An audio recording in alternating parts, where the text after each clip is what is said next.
आदरणीय श्रोताहरू नमस्कार। रेडियो संवाद कार्यक्रममा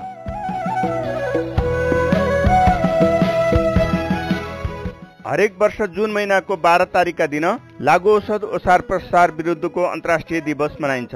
लागु औषध दुर्व्यसनी रोकथाम गर्न दैलेखमा सप्ताहव्यापी अभियान सञ्चालन भएको छ। जिल्ला प्रशासन कार्यालय दैलेखको पहलमा हिजो असार 6 गतेदेखि सुरु भएको लागु औषध ओसार प्रसार विरुद्धको अन्तर्राष्ट्रिय दिवस सप्ताहव्यापी अभियानको पहिलो दिन हिजो असार 6 गते सचेतनामूलक कार्यक्रम भएको छ। अभियानको दोस्रो दिन आज असार 7 गते रेडियो संवाद प्रसारण हुँदैछ। यो कार्यक्रम दैलेखका 3वटै रेडियो ज्वाला, रेडियो दुर्वतारा र रेडियो मातृभूमिमा सुनिरहनुभएका श्रोताहरूलाई प्रस्तोता म अमर सुनारको हार्दिक स्वागत। परिवारमा पुर्याउ दृष्टि अनि बानी बुझी राखौ, एका रातै स्वास्थ्यको संगतलाई राम्रो जानी राखौ। लागु औषध ओसार प्रसार विरुद्धको सप्ताहव्यापी अभियानमा असार 8 गते दैलेखका सबै पालिका स्तरीय र 9 गते जिल्ला स्तरमा माध्यमिक विद्यालय स्तरीय वक्तृत्व कला प्रतियोगिता हुँदैछ। 10 गते होटल व्यवसायी र औषधि व्यवसायीसँग लागु औषध रोकथामका विषयमा अन्तर्क्रिया गर्ने, 11 गते सडक नाटक प्रदर्शन गर्ने र 12 गते सचेतनामूलक कार्यक्रम गर्ने तय भएको छ। पालिका र जिल्ला स्तरमा माध्यमिक विद्यालय स्तरीय वक्तृत्व कला प्रतियोगिताका लागि लागु औषध तथा दुर्व्यसनी मुक्त समाज निर्माणमा युवा र समाजको भूमिका विषय तोकिएको छ।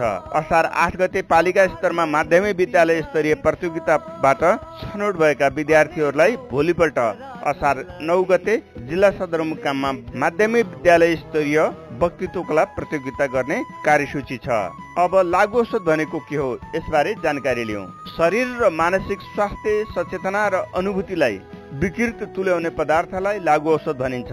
गाँजा, अफिम, कोकाझार र पात मिलाई तयार पारिएको प्राकृतिक वा नाइट्रोसन, नाइट्रोभ्याट, प्रोक्सिभोन, नोर्फिन, कोडिन, कोरेक्स लगायतका कृत्रिम लागु पदार्थलाई लागु औषध नियन्त्रण ऐन 2033 ले वर्जित गरेको छ।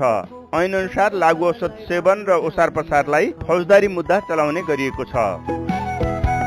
परिवारमा पुर्याउ दृष्टि अनि बानी बुझी राखौ, एका रातै स्वास्थ्यको संगतलाई राम्रो जानी राखौ। नशा मुक्त समाजको सन्देश। श्रोताहरू, असार 6 गतेदेखि सुरु भएको लागु औषध ओसार प्रसार विरुद्धको अन्तर्राष्ट्रिय दिवसको सन्दर्भ जुन 26 तारिक अर्थात् असार 12 गतेसम्म सप्ताहव्यापी सचेतना अभियान अन्तर्गत आज असार 7 गते रेडियो संवाद कार्यक्रम प्रसारण गर्दैछौँ।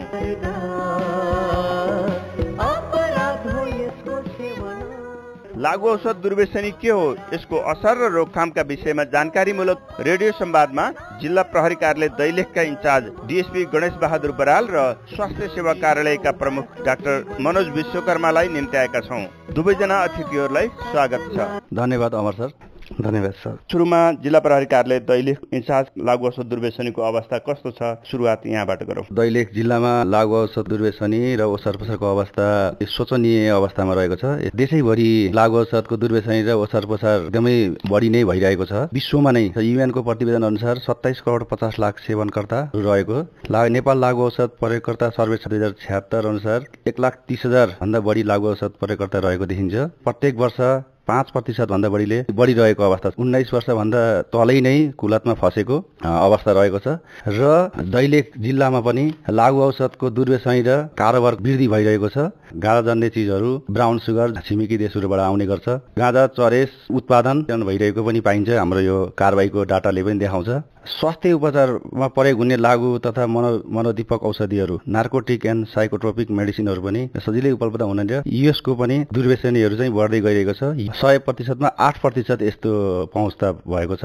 80% लागु औषध दुर्व्यसनीकर्ताहरू चाहिँ गाँजाबाट सुरु भएको देखियो। इन्टरनेटको माध्यमबाट डुलन्ते विक्रेताहरूबाट पनि एक्सेसहरू रहेको भेटिएको छ। निशानामा रहेका भनेको स्कुल तथा कलेजका युवाहरू, प्रविधि र सवारी साधन र बुवा आमाले छोराछोरीले के गरिरहेछ, कसो गरिरहेछ, पकेट मनीहरू कहाँ खर्च गरिरहेछ, दिनभरि ऊ कहाँ जान्छ, के खाएर आएको छ भनेर निगरानी नगरिदिएको कारणले गर्दाखेरि बच्चाहरू त्यसरी कुलतमा फसेको बिग्रिएको अवस्था चाहिँ हामीले अहिले पाइरहेका छौँ। घर परिवारको रेखदेख कमी भइरहेको छ। विशेष गरी घर परिवारकै आफ्नो अभिभावकहरूले रेखदेख चाहिँ एकदमै अनिवार्य छ। जिल्ला बाहिर अथवा यही पढाउन काम कारबाहीको सिलसिलामा पठाउने सन्दर्भमा के कस्तो छ उसको हालखबर, बानी व्यवहार कस्तो छ, स्वास्थ्य अवस्था कस्तो छ, त्यो कुराहरू चाहिँ हामीले बुझिदिनुपर्छ। सुरुवाती चरणमै पनि लागु औषध सेवन गरिसकेपछि एउटा लक्षणहरू देखा पर्छ। एकहोरो हुने, बोल्न नमान्ने, एकान्तमा बस्न रुचाउने, स्वास्थ्य अवस्था बिग्रिँदै जाने, यस्ता विविध लक्षणहरू छन्। हो यस्ता कुराहरू चाहिँ घर परिवारले, आमा बुवाले हेरिदिनुपर्छ। अवस्था चाहिँ अलि नाजुक भएपछि, भद्रगोलको अवस्था भएपछि प्रहरीको सम्पर्कमा आउने चाहिँ अवस्था अहिले छ। किशोर किशोरीहरूलाई संरक्षण पुर्याउने, कसरी रेखदेख पुर्याउने भन्ने कुरामा जिल्ला प्रहरी कार्यालयका प्रमुखसँग फेरि दोहोऱ्याउनेछौँ। अहिले चाहिँ स्वास्थ्य सेवा कार्यालय दैलेखका प्रमुख डाक्टर मनोज विश्वकर्मा, युवाहरू लागु औषध दुर्व्यसनीमा फसे भनेर प्रहरीमा उजुरी आइसकेपछि मात्रै धेरैले थाहा पाउने हुन्छ। तपाईँ चिकित्सकका हिसाबले सर्वसाधारणले आफ्नो बालबालिका लागु औषधमा पर्यो कि दुर्व्यसनीमा बढिसक्यो कि भनेर कसरी थाहा पाउने, यो विषय समेत भनिदिनु होला। धन्यवाद अमर सर। फेरि पनि सबभन्दा पहिला हामीले चाहिँ लागु पदार्थ के हो भनेर चाहिँ बुझ्नुपर्ने जरुरी छ। अभिभावकहरू सबैले चाहिँ लागु पदार्थ के हो र यसले चाहिँ कसरी असर गरिरहेको छ त्यसपछि चाहिँ हामीले भन्न सक्छौँ। लागु पदार्थ भनेको चाहिँ कुनै पनि पदार्थ जसले चाहिँ मन, मस्तिष्क र व्यवहारमा परिवर्तन ल्याइदिन्छ, त्यस्ता पदार्थलाई हामी लागु पदार्थ भन्छौँ। चिकित्सकले औषधिको रूपमा प्रयोग गर्ने ड्रग्सहरू सबै चाहिँ लागु पदार्थको रूपमा पर्दछन्। कति समस्या निम्ताइरहेको छ त्यो चाहिँ फरक पाटो हो। फेरि 1,30,000 चाहिँ नेपालमा कडा खालको लागु पदार्थ प्रयोगकर्ताहरूको सङ्ख्या हो। त्यसमा चाहिँ मादक पदार्थ र श्रुतिजन्य पदार्थ इन्क्लुड नभएको त्योभन्दा कडा खालका लागु पदार्थ प्रयोग गर्ने सङ्ख्या हाम्रो चाहिँ 1,30,000 छ। त्यसको चाहिँ हामीले अर्ली स्टेजमा हामीले चाहिँ क्याचअप गर्न सक्यौँ भने त्यसको आउटकम पनि राम्रो हुन्छ। त्यसको अभियस साइनहरू हुन्छ। कुनै पनि बच्चाहरूले लागु पदार्थ प्रयोग गर्न थालेको छ कि छैन भनेर चाहिँ हामीले अर्ली अवस्थामै क्याच गर्न सक्छौँ। जस्तो कि उसको व्यवहारमा परिवर्तन हुन्छ, जस्तै उसको रुटिनमा परिवर्तन हुन्छ। बेलुका 10 बजे सुत्ने मान्छे 1-2 बजीसम्म नसुत्न सक्छ। बिहान 6 बजे उठ्ने मान्छे 10 बजीसम्म सुतिराख्न सक्छ, 8 बजीसम्म सुत्ला। परिवारसँग कम्युनिकेसन कम हुन्छ, जस्तो कि अभोइड गर्न खोज्छ। लागु पदार्थ प्रयोग सेवन गरेर घरमा आउँदाखेरि पहिला रेगुलर कम्युनिकेसन हुने, बाबामम्मीसँग कुरा नगरेर सिधै रुमभित्र बस्न थाल्छ। अर्को भनेको चाहिँ उसको रूपमा चिकित्सकको प्रिस्क्रिप्सन बनाएर खरिद गर्ने चलन हुन्छ। रोगै नलागेको औषधिहरू चाहिँ प्रिस्क्रिप्सनहरू भेटिन सक्छ। पढाइमा परिवर्तन हुनसक्छ। त्यो र्याङ्कमा आउने विद्यार्थीको र्याङ्क कमजोर हुनसक्छ, मध्यम प्रकारको खस्किँदै जान सक्छ। औषधिको खोस्टाहरू भेटिन सक्छ, इन्जेक्सनहरूको ठुटाहरू भेटिन सक्छ। यी अवस्थाहरू देख्यौँ भने हाम्रो बच्चाहरू लागु पदार्थको दुर्व्यसनमा पो परेको छ कि भनेर चाहिँ हामीले शङ्का गर्नुपर्ने अवस्था हुन्छ। तर अहिले पनि के छ भन्दाखेरि जबसम्म समस्या विकराल बन्दैन तबसम्म चाहिँ हामीले चाहिँ एक्सेप्ट गर्ने चाहिँ चलन छैन। आमा बुबाहरूले सुनाइदिए पनि होइन भनेर जिद्दी गरे। मेरो बच्चालाई त हामीले चाहिँ राम्रो चाहिँ संस्कार दिएको छौँ, मेरो बच्चाले यस्तो गर्न सक्दैन भन्ने चाहिँ कल्चर जुन छ, यो समस्या चाहिँ अर्ली स्टेजमा चाहिँ क्याच गर्नलाई चाहिँ समस्या भइरहेको छ। सुरुमा रिक्रिएसनलको रूपमा युज गरिरहेको मान्छे छ भने त्यो पछि चाहिँ डिपेन्डेन्समा गइसक्यो भने मात्र चाहिँ क्याच हुने समस्या हो।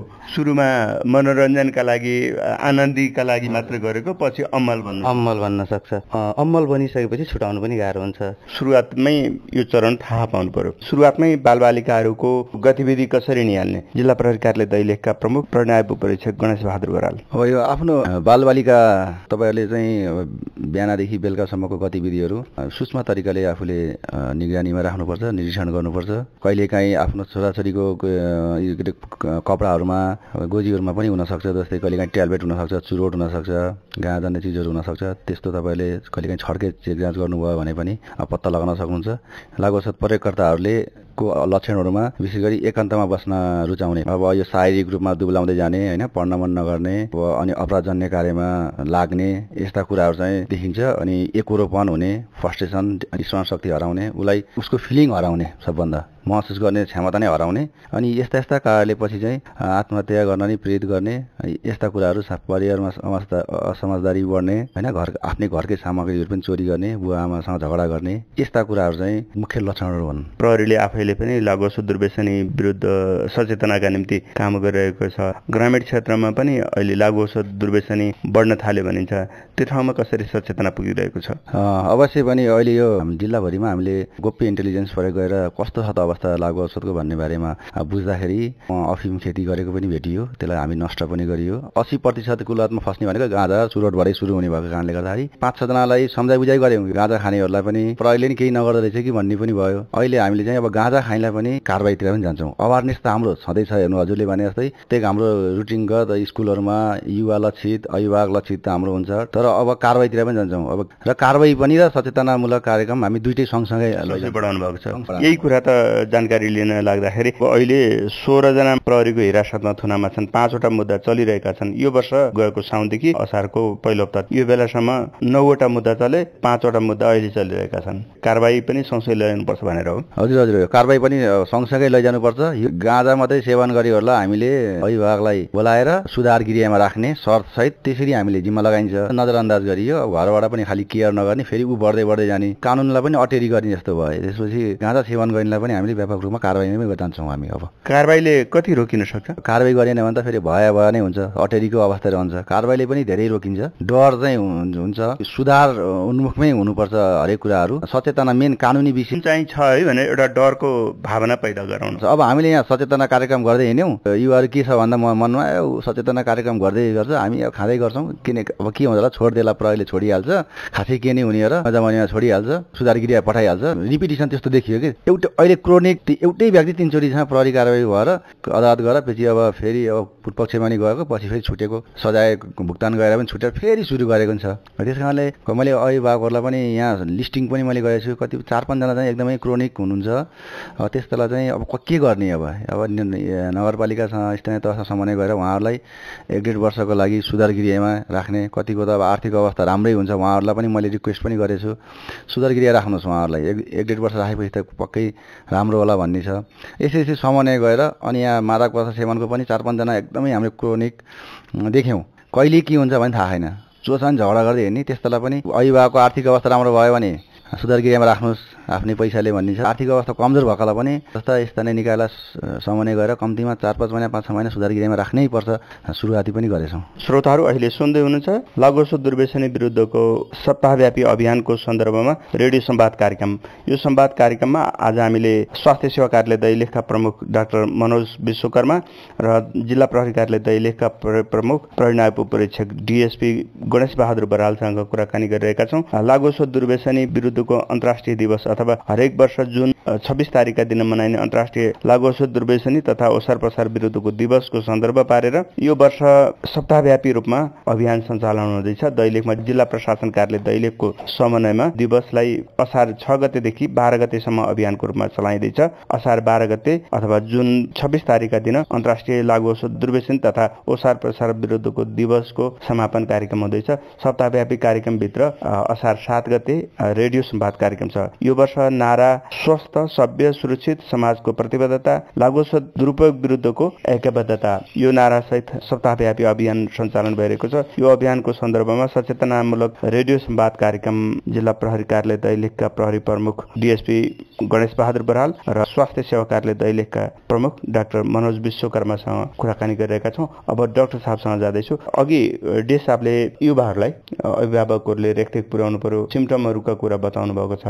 तपाईले युवाहरूलाई आफ्नो उज्जवल भविष्यका लागि छुट्नको निम्ति कुलत त्याग्न कसरी सकिन्छ त्यो ट्रिक समेत बताइदिनु होला।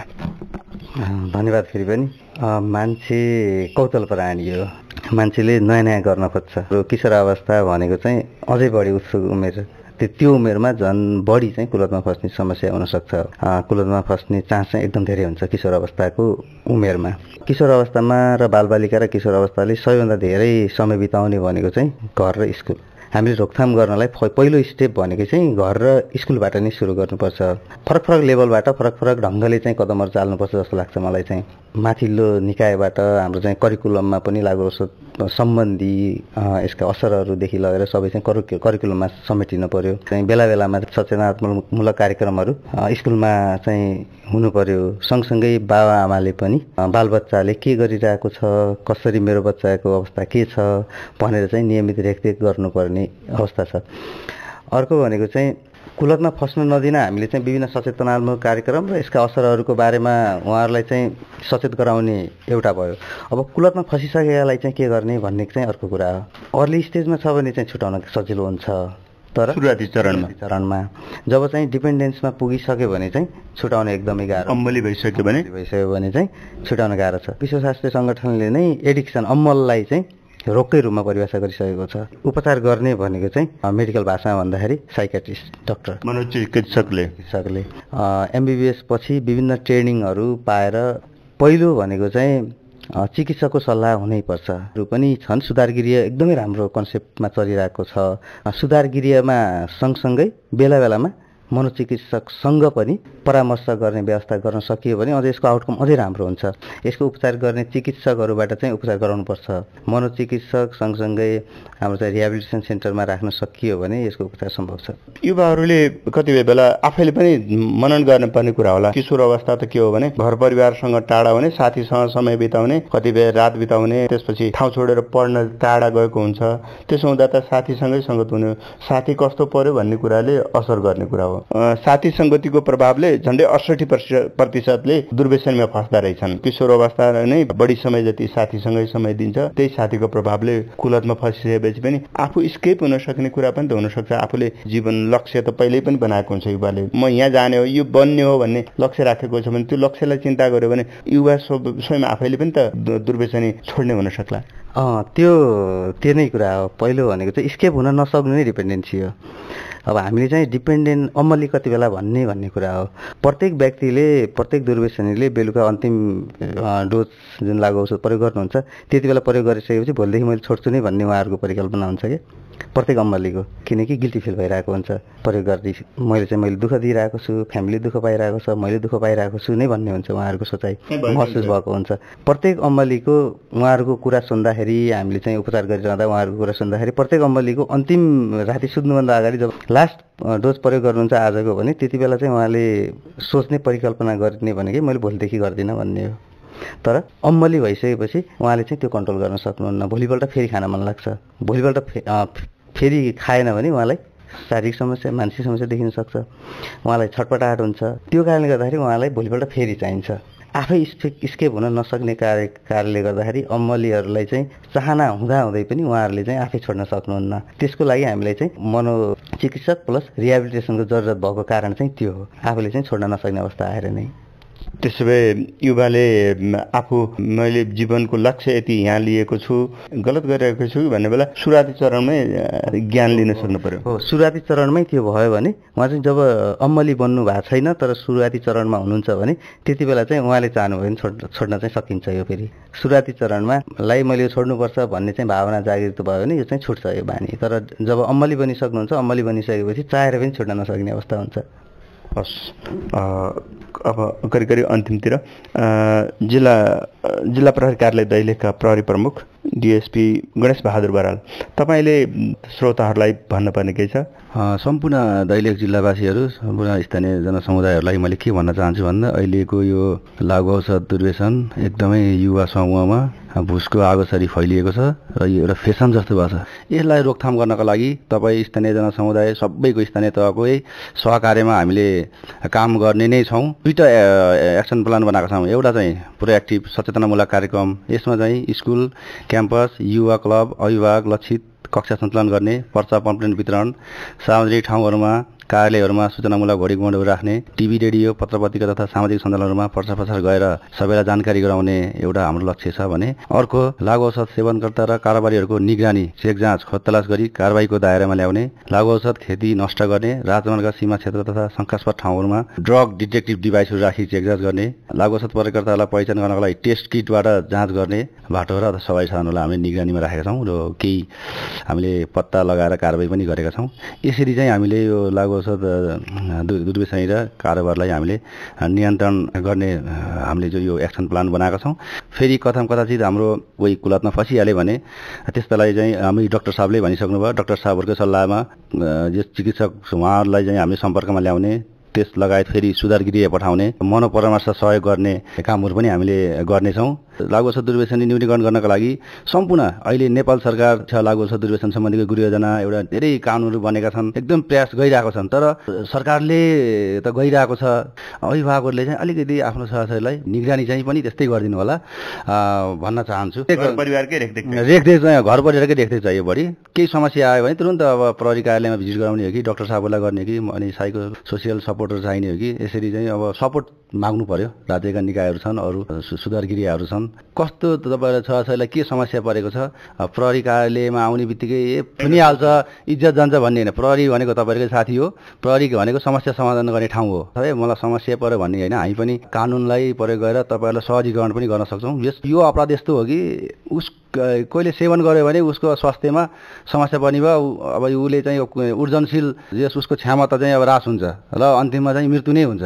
त्यस कारणले गर्दा यो देशलाई त घाटा भयो नि, सबैलाई घाटा भयो। सक्षम उत्पादनशील सृजनशील युवा अथवा जनशक्ति उत्पादन गर्नु हाम्रो पनि लक्ष्य हो। त्यही भएर सबैलाई आग्रह गर्छु, आफ्नो ठाउँबाट सबैले सहयोग गरौँ। युवाहरूलाई त घर परिवारले रेख्दै पुर्याउँ। हजुर, युवाहरूलाई बालबालिकालाई चाहिँ एकदमै यो भलरेबल ग्रुप, असुरक्षित ग्रुप भनेको बालबालिका र युवाहरू, उहाँहरूलाई घर परिवारले नै हो। डाक्टर साहबले भन्नुभयो नि, विशेष गरी बढी समय बिताउने घर र स्कुल लगायत अब अन्य ठाउँहरू पनि होला। त्यसरी यस्ता ठाउँमा सबैले आफ्नो ठाउँबाट निगरानी गरिदिनु पर्यो। यही नै मैले भन्न चाहन्छु। डाक्टर साहब, डिएस साहबले उठाएको कुरामा पनि देखियो के औषधिहरू डाक्टरसँगै औषधिको नाम लेखाएर दुर्व्यसनीहरूले प्रयोग गर्न थाले अरे, यो कसरी रोकथाम गर्ने होला? डाक्टरको प्रिस्क्रिप्सन भनेको चाहिँ बिरामी चाहिँ भइसकेपछि हुन्छ। धेरै जस्तो चाहिँ फेक डाक्टर प्रिस्क्रिप्सन बनाएर लिने चलन हुन्छ कि, लेटर प्याड बनाउने, त्यसको बेला आफै औषध लेख्ने र सिग्नेचर गरेर औषध लिने चलन चाहिँ देखिएको छ। त्यो कारणले गर्दाखेरि कसले त्यो गरिरहेको छ भनेर चाहिँ उहाँहरूले चाहिँ कसरी प्रयोग गरिराख्नु भएको छ, कसरी चाहिँ प्रिस्क्रिप्सनहरू लिइराख्नु भएको छ, यसमा चाहिँ डाक्टरको प्रिस्क्रिप्सन बिरामीको लागि हो। कस्तो मान्छेले डकुमेन्ट बोकेर आएको छ भनेर औषधि व्यवसायहरूले पनि ख्याल पुर्याउनु पर्ने भयो। हो, औषधि व्यवसायहरूले ख्याल पुर्याएमा यो चाहिँ सम्भव छ रोक्न। कति उपयोगी हुन्छ? तपाईँ आफू दैलेखवासी भएको हुनाले, हुन त दैलेखबाट चिकित्सक बनिसक्नुभयो, डाक्टर बनिसक्नु भएको 22-25 जना जति हुनु होला। तपाईँ आफू पनि एउटा साधारण परिवारबाट दैलेखबाटै आउनुभएको व्यक्ति, कसरी योजना बनाउनु भएको थियो र आज यो ठाउँसम्म पुग्नुभयो? दैलेख स्वास्थ्य कार्यालयको प्रमुख हुनुहुन्छ। यस्ता कुरा शिक्षाले युवाहरूलाई केही प्रेरणा पनि हुनसक्छ, केही भनिदिनु छोटोमा। हो, म दैलेखवासी नै हो। मेरो घर चाहिँ दुल्लु नगरपालिका 12 दैलेख हो। सोचेको पनि थिएन मैले चाहिँ, खासमा सामान्य परिवारको मान्छे शिक्षक बनिन्छ भनेर चाहिँ अब त्यति बेला सकिन्छ भन्ने नि थिएन। सुर्खेत पढ्न जान सक्ने अवस्था पनि थिएन। म एउटा सूर्योदय मावि लम्सु हो, लम्सुमा चाहिँ मैले 8 क्लाससम्म पढेँ। 9 र 10 देवी मावि विनायक र 11-12 चाहिँ जनउच्च मावि सुर्खेतबाट। 67 एसएलसी, 69 चाहिँ 12 कक्षा चाहिँ। त्यसपछि चाहिँ थाहा भयो कि नेपाल सरकारले छात्रवृत्ति दिन्छ भनेर, होइन, डाक्टर पढ्नको लागि। हो, छात्रवृत्ति प्रोभाइड गर्नुहुन्छ, नेपाल सरकारबाट उपलब्ध हुन्छ भन्ने थाहा भइसकेपछि इन्ट्रान्स तयारी गर्न थालियो र नेपाल सरकारको छात्रवृत्तिमा चिकित्सा शास्त्र पढ्ने चाहिँ मौका पाइयो। तपाईँले मणिपाल कलेजबाट एमबिबिएस डाक्टर पास गर्नुभयो अथवा चिकित्सक डाक्टर पास भइसकेपछि त्यसपछि कहाँ काम गर्नुभयो? 2 वर्षमा काम गरियो। त्यति बेला चाहिँ मैले स्वास्थ्य सेवा कार्यालय जाजरकोटमा 17 महिना र आफ्नै नगरपालिका दुल्लु नगरपालिका अन्तर्गत दुल्लु अस्पतालमा मैले 7 महिना गरेर 2 वर्ष चाहिँ बन्द सकियो। त्यसपछि पनि छुट्टै खालको नेपालको मेडिकल फिल्डमा एकदमै उथलपुथलै भयो। धेरैजना चिकित्सकहरू समातिने, जेल जाने कारवाहीहरू पनि धेरैलाई चाहिँ भयो। नक्कली डाक्टर भन्ने चाहिँ कुराहरू आयो। सँगसँगै यो मेडिकल नेग्लिजेन्सका कुराहरू चाहिँ विषयवस्तु भन्दा पनि फरक ढङ्गले चाहिँ प्रस्तुत भयो, उचालिए। नेपाल बस्नु हुँदैन कि बाहिर जानुपर्छ है भन्ने पनि भयो है। बाहिरको एक्जाम लाइसेन्सहरू पनि पास भयो, तर पनि त्यो विषयहरू मात्र भइसकेपछि बाहिर जाने सोच रोकियो। नेपालमै काम गर्छु भन्ने भयो। त्यसपछि कर्णाली प्रदेश अन्तर्गत लोकसेवा दिएर लोकसेवाको एक्जाम पास गरिसकेपछि म आफ्नै जिल्लामा चाहिँ काम गर्नुपर्छ भनेर स्वास्थ्य सेवा कार्यालय दैलेखमा आएँ। केही समयपछि चाहिँ कार्यालय प्रमुख बन्ने अवसर मिल्यो। म दैलेखवासी भएको नाताले गर्दाखेरि यहाँ आउने उपचार गर्ने सम्पूर्ण चाहिँ नातादार जस्तो भन्नुहुन्छ कि, कसैले भाइ भन्नुहुन्छ, कसैले दाइ भन्नुहुन्छ, कतै न कतैबाट नाता जस्तै हुन्छ कि।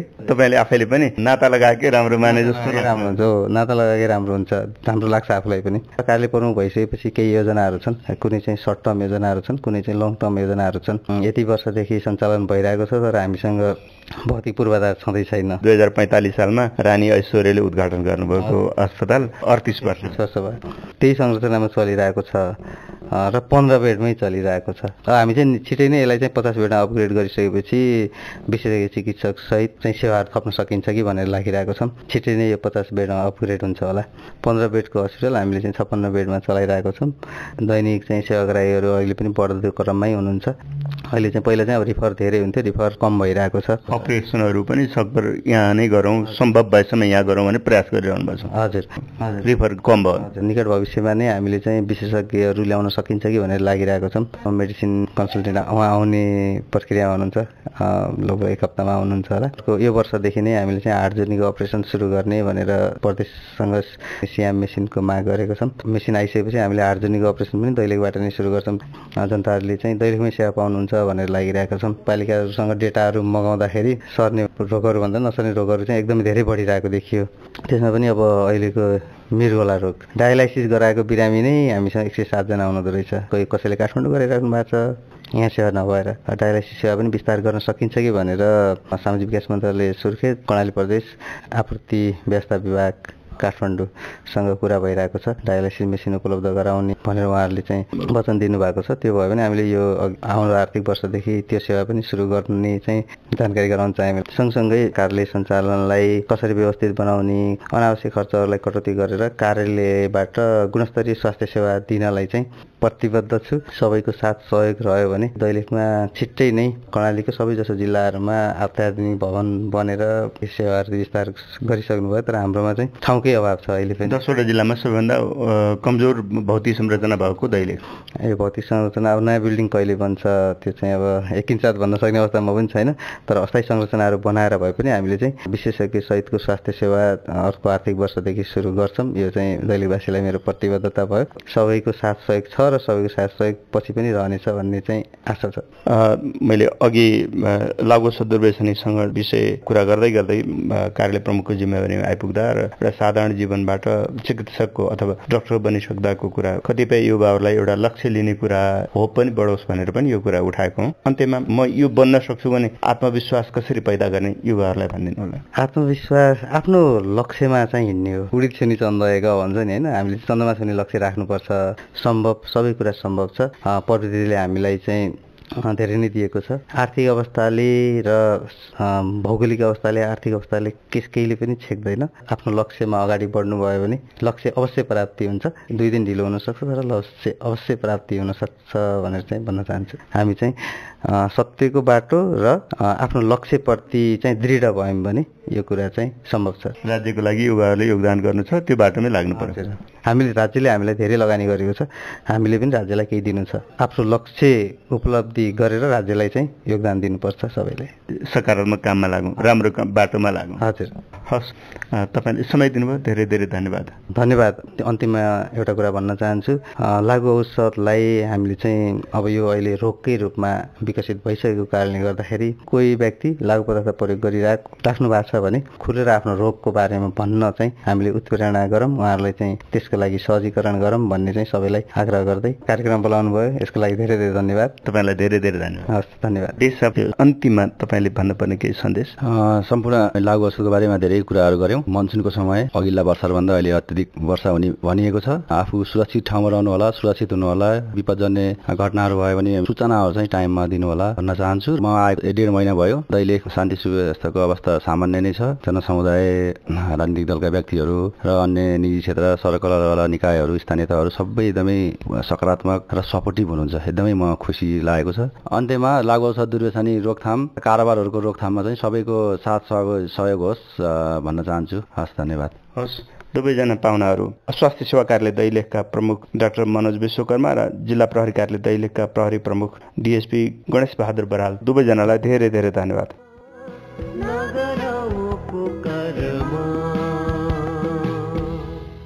अहिले सुन्नुभयो जिल्ला प्रहरी कार्यालय दैलेखका इन्चार्ज डीएसपी गणेश बहादुर बराल र स्वास्थ्य सेवा कार्यालयका प्रमुख डाक्टर मनोज विश्वकर्मासँगको कुराकानी। विषय थियो लागु औषध दुर्व्यसनीको असर र रोकथामको सवाल। असार 6 गतेदेखि सुरु भएको लागु औषध ओसार प्रसार विरुद्धको अन्तर्राष्ट्रिय दिवसको सप्ताहव्यापी कार्यक्रम अन्तर्गत आज असार 7 गते रेडियो संवाद कार्यक्रम प्रसारण गरिएको हो। लागु औषध दुर्व्यसनी रोकथाम गर्न जिल्ला प्रशासन कार्यालय दैलेखको पहलमा असार 6 गतेदेखि सुरु भएको यो अभियान असार 12 गतेसम्म सञ्चालन हुँदैछ। जुन 26 तारिक अर्थात् असार 12 गतेसम्म सप्ताहव्यापी रूपमा सचेतनामूलक अभियान सञ्चालन भइरहेको छ। सप्ताहव्यापी सचेतना कार्यक्रम अन्तर्गत आज असार 7 गतेलाई तोकिएको रेडियो संवाद कार्यक्रम सकिनै लागेको छ। यो कार्यक्रम रेडियोका श्रोताहरूसम्म पुर्याउने रेडियो ज्वाला, रेडियो ध्रुवतारा र रेडियो मातृभूमिका प्राविधिक मित्र र सम्पूर्ण श्रोताहरूमा हार्दिक धन्यवाद दिँदै प्रस्तुता म अमर सुनार बिदा चाहन्छु। नमस्कार।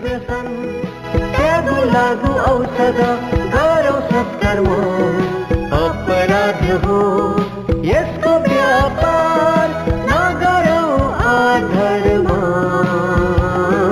नबिराउँ बाटो जीवनमा।